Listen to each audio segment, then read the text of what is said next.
जब किसी ने भी धनुष को नहीं उठा पाया तो उसी समय जनक के मन में बड़ी शंका हुई। जनक सोचने लगे हमें लगता है मेरी सीता जिंदगी भर कुंवारी रह जाएंगी। अब हमें ऐसा लगता है कि धरती वीरों से खाली हो गई और अब यहाँ पर कोई ऐसा नहीं है जो धनुष को उठा सके। तो महाराज जैसे ही जनक खड़े हुए बीच सभा में जवाब दिया, इतने सभा में बैठे राजा महाराजा, इतने इतने बलशाली बैठे हैं, बड़े बड़े वीर बैठे हैं, यहाँ पर कोई ऐसा नहीं है जो उस धनुष को उठा सके। हमें लगता है ये पृथ्वी वीरों से खाली हो गई। सो परीक्षित महाराज लक्ष्मण ने जैसे ही वचन सुने जनक के, सो महाराज काम में शेषावतारी लक्ष्मण कौन पर रुकोगो। सो लक्ष्मण कहने लगे हे जनक चुपचाप वहीं बैठ जाओ, तुम बैठे हो वहीं बैठ जाओ। क्या कह रहे हो कि धरती वीरों से खाली हो गई?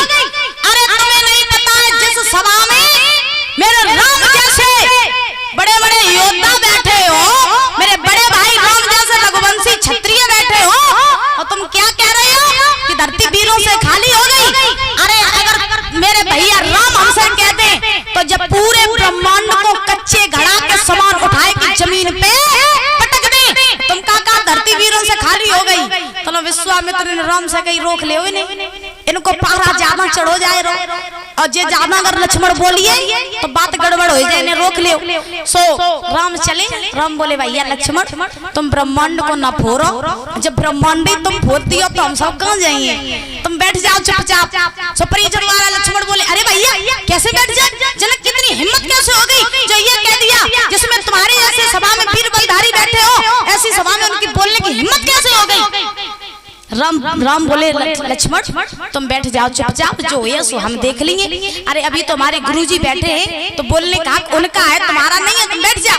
परीक्षित महाराज सोई लक्ष्मण बैठिए। जब लक्ष्मण बैठे तो विश्वामित्र ने जब देखा कि जनक की शंका और बढ़ती जा रही है तो विश्वामित्र ने राम को आदेश दिया, राम जाओ और जा करके जनक का संताप मिटाओ और इस धनुष को तोड़ो। परीक्षित महाराज उसी समय आज भगवान श्री राम चल करके जैसे परीक्षित महाराज राम उठे तो उठवे के बाद में अब जितने सभा में राजा महाराजा रहे सो सब देख के हंसन लगे, और जब देख के हंसन लगे तो राजा महाराजा कहने लगे देखो अब चीटी चली पाड़ उठाए बेकार से। बड़े बड़े राजा महाराजा तक तो धनुष उठाए नहीं पाए, जो कल को लड़का जो धनुष उठाना हो। अब राजा महाराजा कहने लगे काहे तू अपनी बेइज्जती करवे, चुपचाप बैठ जा। लेकिन राम ने काल की नहीं सुनी। परीक्षित महाराज चल करके उस धनुष की परिक्रमा की, दोनों हाथ जोड़े और धनुष को उठा लिया। बाबा गोस्वामी तुलसीदास जी लिखते हैं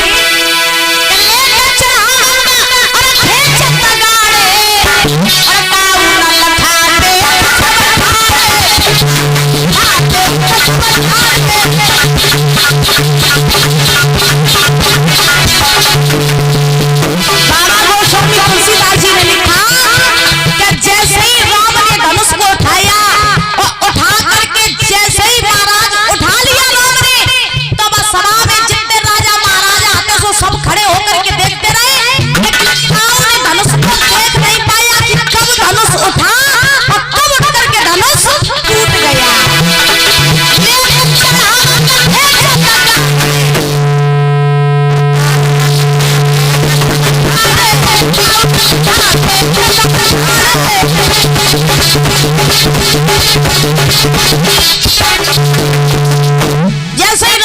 उठाया तो परीक्षित महाराज कब उठा लिया धनुष और कब तोड़ दिया किसी ने भी देख नहीं पाया। जैसे ही राम ने धनुष को तोड़ा परीक्षित महाराज पूरी सभा के जितने राजा महाराजा थे सब आश्चर्य में पड़ गए, राम की तरफ देखते ही रह गए।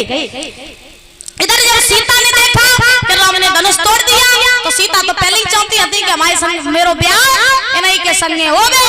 तो परीक्षित महाराज सीता ने देर नहीं करी, माला हाथ में लाई सकीन के संगे आई और आई के राम के पास खड़ी हो गई। और जो राम के पास खड़ी वही तो सीता की सहेली आती तो बोली राम झुक जाओ।